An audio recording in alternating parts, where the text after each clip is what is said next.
Spags, it was a huge one. Another big one was Joe Cullen, our defensive line coach, sticking around here. That was reported by Adam Schefter on Monday, I believe, when Schefter was talking to Pat McAfee, kind of, put in there that the Chiefs just signed Joe Cullen to an extension, and that was like, wait, what? No one's heard anything about that. But Joe Cullen will be sticking around. Don't know the details on that. But Joe Cullen, he's been amazing since he's been here. They've been here for the last 2 years, and his impact is so profound. I was looking at this, so talking about D-line. So in 2021, this is the last year of whoever our D-line coach was before Cullen, 31 sacks. We were near the bottom of the league. We were 29th in the league in sacks. His first year,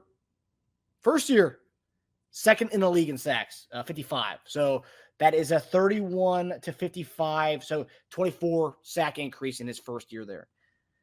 This year, second in the league in sacks again, 57 sacks. So he took a bottom pass rushing team to the last 2 years of being the top 2 in the league in sacks. So I think that, as a Chiefs fan who, last 3 years, I think all of us were touting, we need edge rushers, we need edge rushers, we need edge rushers. Karlaftis has been great.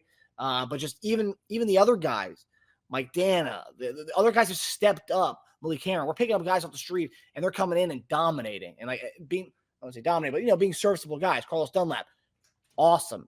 A guy a lot of people thought was the end of his career, couldn't do anything. Comes in, gets 6-7 sacks, and, rotating in with us, looking like a serviceable guy. A lot of people wanted him to come back this past year. Turns out we didn't need him just because that's how good Joe Cullen has been.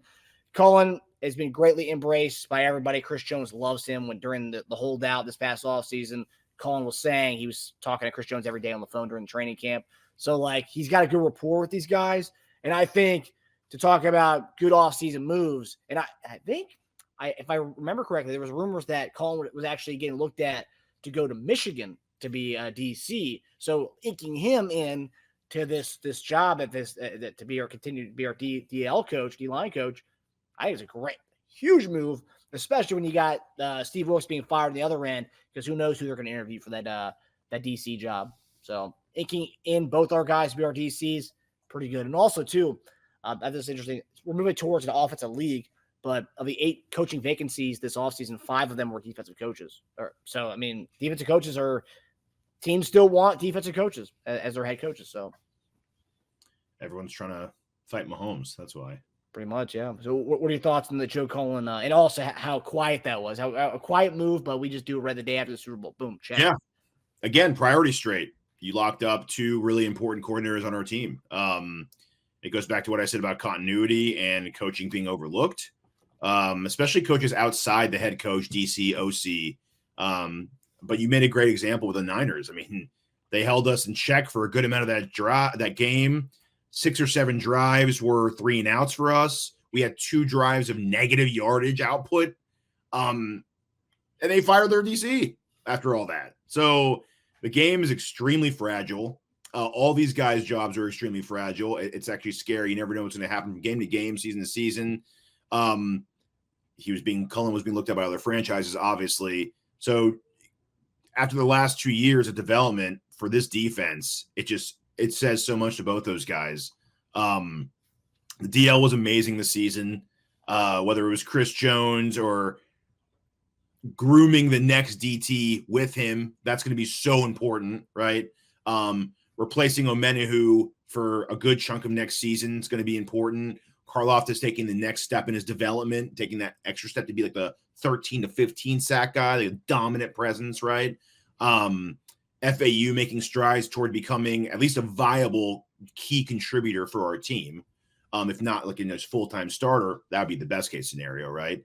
And it also shows you that if FAU can't get it done, then it's just because he just doesn't have it, because Cullen is going to get the best out of you. So it's not the beauty of having proven commodities like Cullen and Spags is that if a guy doesn't perform, there's no going, well, what about coaching? No. That rule that out right now, because if he can't do it here, he probably can't do it. Okay, so that's the beauty of you cross off all these obstacles and variables of why a guy doesn't perform on your team. If you can't do it here, good luck, right? Dunlap had what, 4 sacks with us in, last year. Didn't even get a job this season, which is crazy, right? So, I mean, 4 sacks is not a joke. Like, major, really good pass rushers have 4 sack seasons, right? They're not considered complete disappointments. Amazing move, man. And also, too, I just think about this. You talk about coaching continuity. It's 2 years in a row. Yeah, EB left last year, but for the most part, I mean, remember during the Patriots dynasty days, their coaching staff was getting poached left and right. Weiss was getting head coaching jobs. Cornell was getting head coaching jobs. Their assistants were getting head coaching jobs. I mean, heck, even their special teams coach got a head coaching job. Yeah, it didn't last long in New York, or the second part of their dynasty. But, like, that's Joe Douglas I was referring to. But, like, we're literally keeping our guys intact here. I mean, if I'm another team, I know everyone thinks, oh, Andy Reid's the head of everything. Yeah, Andy Reid's a great coach, of course. But, like, the assistant coaches is huge here, guys. So the fact that our DL's not, or Cullen's not getting poached, Spags ain't getting coached, and I don't know. We're not part of these conversations, but I wonder how much of it is these guys saying like, nah, I'm good. Like I'm good where I'm at. I'm not gonna leave where I'm at to go. Because that's the thing too. Like these coaches don't want to move. Like, yeah, if I go take a DC job somewhere elsewhere, and a new staff, I mean, how many years are they gonna give us? 3? I mean, how many years are they going to give us here? I mean, we're pretty locked in here, guys. I mean, I just think the continuity, but also from the coaching perspective, from what I've heard from different coaches, they don't like moving and packing up and going all the places. So they have a pretty good job here. It's a pretty tenured job in Kansas City right now, as long as we keep winning. And even if we have some bumps in the road, I don't think. I mean, that's not going to happen, obviously. But I just don't see them giving the staff. Even if we have a year where we go, 9-8 or something, and we were a wild card team, we're not even making the playoffs. I think that's just an off year. It'll be fine.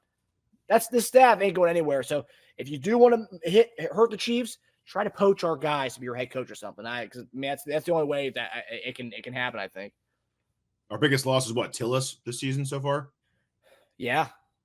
That's it, and a lot of people think that's going to hurt us too. Oh yeah, Veach lost his accountant guy in the okay, front office. Sure, but Tillis or Spags. I mean, yeah, I know. Hey, we lost Tillis, but we've already extended our D line coach and our defensive coordinator. So obviously, the accountant side of things are still moving even when Tillis being gone. Yeah. Hi everybody, thanks for watching. Subscribe here to get the latest from the show. Also, be sure to check out the best clips from Chief Concerns. And if you prefer to listen to the show, subscribe and follow us on Apple Podcasts, Spotify, and anywhere else you get your podcasts.